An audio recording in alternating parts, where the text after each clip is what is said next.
மதுரை மாவட்டம் கப்பலூர் சுங்கச்சாவடியில் உள்ளூர் வாகனங்களுக்கு 50% கட்டணம் வசூலிப்பதற்கு எதிரான போராட்டத்தை தீவிரப்படுத்த சுங்கச்சாவடி அருகே போராட்டக் குழுவினர் உணவு சமைத்து சாப்பிட்டு வருகிறார்கள்.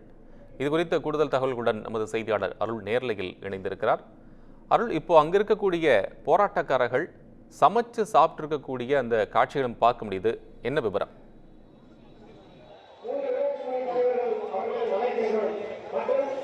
நிச்சயமாக கோபாலகிருஷ்ணன், மதுரையுடைய திருமங்கலம் தொகுதிக்குட்பட்ட கப்பலூர் பகுதியில் அமைக்கப்பட்டிருக்கிறது.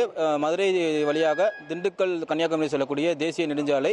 இந்த தேசிய நெடுஞ்சாலையில் கப்பலூர் சுங்கச்சாவடியானது திருமங்கலம் பகுதியில் அமைக்கப்பட்டிருக்கிறது. 2011ஆம் ஆண்டு அமைக்கப்பட்ட இந்த கப்பலூர் சுங்கச்சாவடி அமைக்கப்பட்ட நாள் முதலே தொடர்ச்சியாக இப்பகுதி உள்ளூர் வாகன ஓட்டிகளுக்கு கட்டணம் வசூலிப்பதாக கூறி பல்வேறு கட்ட போராட்டங்களை இந்த உள்ளூர் வாகன ஓட்டிகளும் வாகன ஓட்டுநர்கள் சங்கத்தின் சார்பிலும் தொடர்ச்சியாக போராட்டமானது நடைபெற்று வந்தது.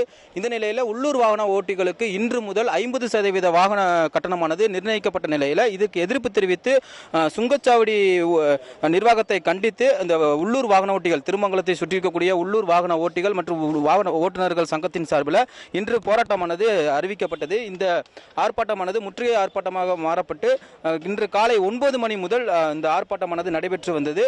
தற்போது 7 மணி நேரத்தை கடந்து இந்த ஆர்ப்பாட்டமானது தொடர்ச்சியாக நடைபெற்று வரக்கூடிய நிலையில் சுங்கச்சாவடி கப்பலூர் சுங்கச்சாவடிக்கு எதிராக போராட்டம் நடைபெற்று வரும் நிலையில் இந்த சுங்கச்சாவடிக்கு எதிராக போக்குவரத்து நிறுத்தப்பட்டு தொடர்ச்சியாக ஆர்ப்பாட்டம் நடைபெற்று வரக்கூடிய நிலையில் எந்தவித அதிகாரிகளும் பேச்சுவார்த்தைக்கு உடன்படாத நிலையில் இந்த சுங்கச்சாவடி முற்றுகையிட்டு வரக்கூடிய இந்த வாகன ஓட்டுநர்கள், உள்ளூர் வாகன ஓட்டுநர்கள் அனைவரும் சமைத்து சாப்பிட்டு வருகின்றனர். சுங்கச்சாவடிக்கு அருகாமையிலேயே சுங்கச்சாவடிக்கு இடதுபுறம் பகுதியில் ஒரு காலி இடத்துல உள்ளூர் வாகன ஓட்டிகள் தொடர்ச்சியாக தங்களுக்கு தேவையான உணவுகளை சமைத்து வருகின்றனர். தற்போது உணவு சமைக்கப்பட்டு அந்த வாகன ஓட்டிகளுக்கு உணவானதும் வழங்கப்பட்டு வருகிறது. தற்போது நம்மிடையே உள்ளூர் வாகன ஓட்டுநர் ஒருவர் இருக்கிறார். சரி, இந்த ஆர்ப்பாட்டம் என்ன மாதிரியான ஆர்ப்பாட்டத்துக்கு போயிட்டு இருக்கு சார்? அடுத்த கட்ட நடவடிக்கை என்ன சார்? நாங்கள் 2011 இந்த ஆர்ப்பாட்டம் பண்ணிட்டு இருக்கோம். எங்களுக்கு கூட முற்றுகை எதுவுமே எங்களுக்கு தீர்மானமே கிடையாது.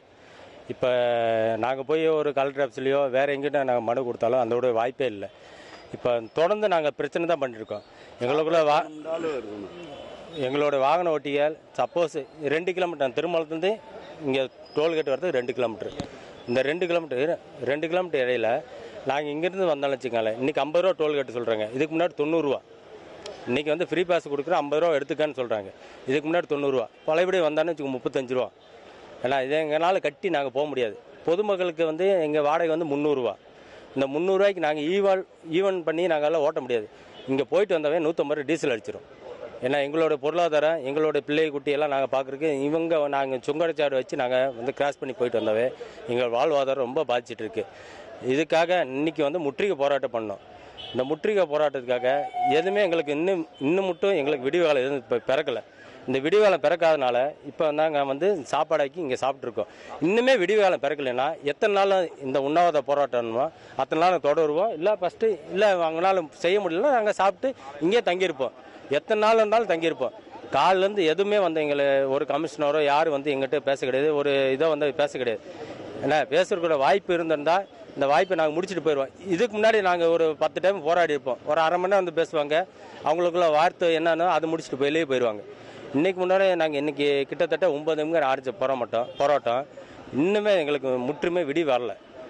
இதை விடி வரதுக்கு மத்திய மாநில கவர்மெண்ட்டை நாங்கள் தயவுசெய்து முக்கிய போராட்டமாக எடுக்காமல் எங்களுக்கு நல்ல விடிவாக கொடுக்கணும்ட்டு நாங்கள் எதிர்பார்க்குறோம். எங்களோட வாழ்வாதாரம் பாதிக்காத கோபாலகிருஷ்ணன், இந்த போராட்டமானது இன்னும் எத்தனை நாட்கள் தொடரும் என்று தெரியாது. ஆனால் இருந்தாலும் இந்த போராட்டம் தொடர்ச்சியாக போராட்டத்திற்கு முற்றுப்புள்ளி வைக்கும் வரை நாங்கள் தொடர்ச்சியாக போராடுவோம் என்றும், அதுவரை இந்த பகுதியிலேயே உணவருந்தி சமைத்து சாப்பிட்டு இந்த பகுதியிலே இருப்போம் என்றும் வாகன ஓட்டுநர்கள் சங்கத்தின் சார்பில் தெரிவிக்கப்பட்டிருக்கிறது. கோபாலகிருஷ்ணன், உங்களுடைய தற்போதைய கள விவரங்களுக்கு நன்றி அருள்.